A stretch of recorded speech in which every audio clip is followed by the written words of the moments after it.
Yesterday, while reading the Dr. Stone manga, I came across this new series that immediately caught my attention because of a number of different reasons.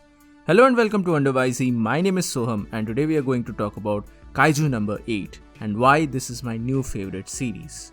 This series basically follows the adventures of a 32-year-old Kafka Hibino who works at a monster sweeper company that helps in cleaning up the mess that is left behind after a kaiju encounter.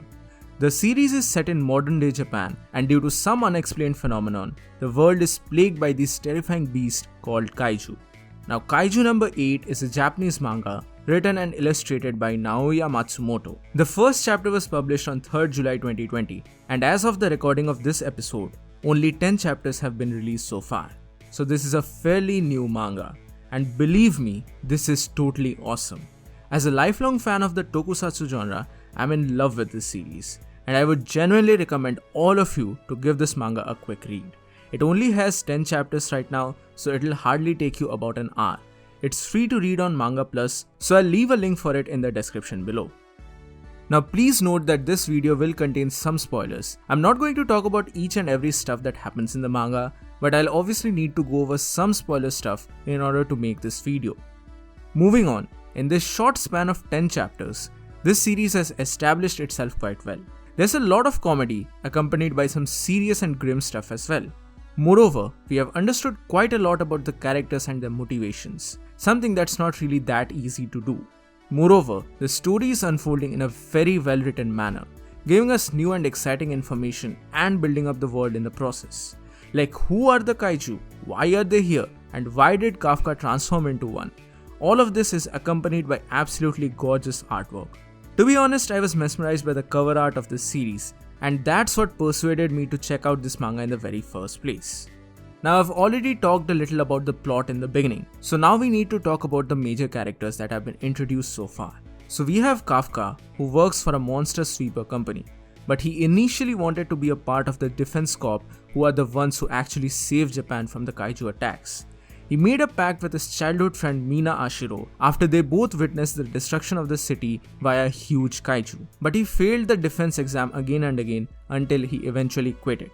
And after that, he joined the cleaning company. Mina, on the other hand, became the captain of the Defense Corps 3rd Division and basically a legend in Japan for her efforts in taking down these monsters.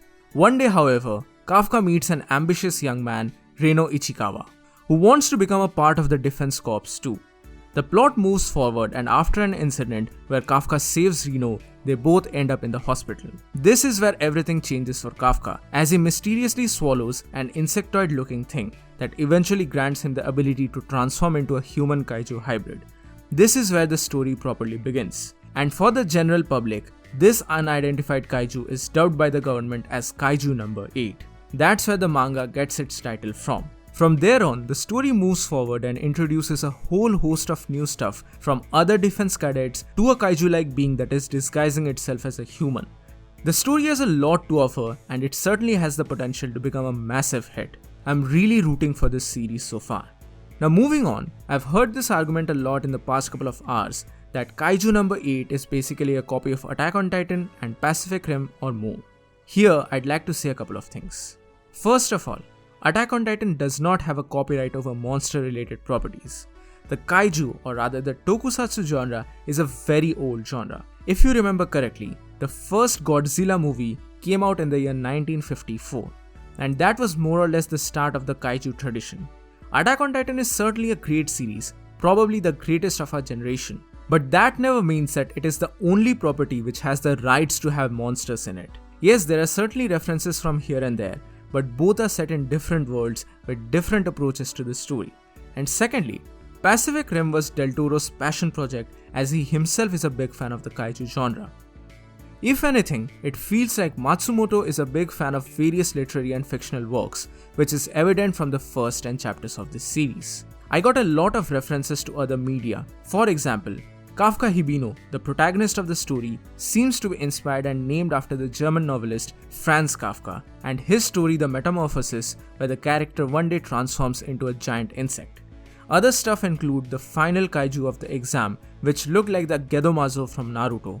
Then the power suit looks just like a suit or armor from Kamen Rider. Kafka's kaiju face, which reminded me of older Sentai seasons like Geki Ranger or even Toho's Grand Caesars, or even Mesogog from Dino Thunder for some reason as well. Now there are obvious parallels to Attack on Titan, like when Kafka one-shots the first kaiju in a scene similar to Eren's Attack Titan transformation. There are again some parallels here and there, but the story does offer new and exciting stuff that makes it pretty unique. Moreover, Kafka's kaiju body looks a lot like All Might in his muscle form, and he straight up does a Detroit smash on the kaiju.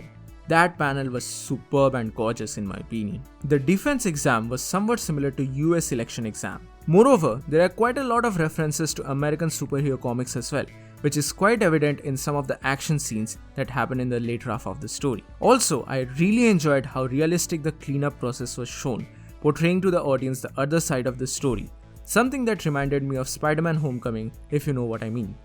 This series is genuinely a love letter to the tokusatsu and kaiju genre, from its comedic timing to fast-paced action and more. Now I personally don't like the English translation of the story and how it's called Monster Eat there. The kaiju word has a lot of significance in my opinion, and it should have stayed the same in English. However, the story is super interesting and it has a lot of potential to grow into something that will rock the world. I am super happy to catch this series so soon. The artwork is gorgeous and it doesn't feel like it's a weekly manga at all. And that's not all. I have not even covered some of the more nuanced stuff of the story and the lingering mystery that it is slowly introducing. Like, who the hell is this mushroom-headed being that was reviving the dead kaiju? He's masquerading and disguising himself as a human nonetheless. So I'm pretty sure his involvement will be crucial to the story, and Kafka and this mushroom guy will have an interesting rivalry or dynamic. Talking of Kafka, it's not common to see a middle-aged guy in his 30s as the protagonist of a shonen manga, so I'm really all for it. Moreover, he's cheerful and optimistic for 1 second, channeling the classic hero qualities, and then the very next second he gets depressed because of his failures. Even though we are not 30 yet, but still I think a lot of us have gone through stuff like this. So bring in some more goodness from Kafka. And on that topic, you know what? Kafka actually reminded me a lot of Deku. No, not the current Midoriya Izuku, but rather the original draft for Midoriya Izuku, where he was a guy in his 30s doing a job in a company. If you have read the original draft from My Hero, then you know what I'm talking about. I'll probably even make a video about this, so stay tuned and subscribe to the channel for more. Lastly, one more stuff surrounding the mushroom guy. For some reason, this guy really makes me uneasy. There's something so unnerving about this guy which makes him so special. This is when I realized that he might actually be based upon Chulu mythos. And if things are done properly, then we might finally get a proper cosmic horror based anime. Or not, maybe I'm just overthinking. But overall, I have really enjoyed this manga so far, and I'd request every anime fan and tokusatsu fan to give this manga a chance. And I really hope that an eventual anime doesn't start until we get at least 50 to 100 chapters, so that the material can be properly expanded. So anyway, that was Kaiju number 8. What are your thoughts about this manga? Please let me know in the comment section below. So that's it for today guys, thank you so much for watching.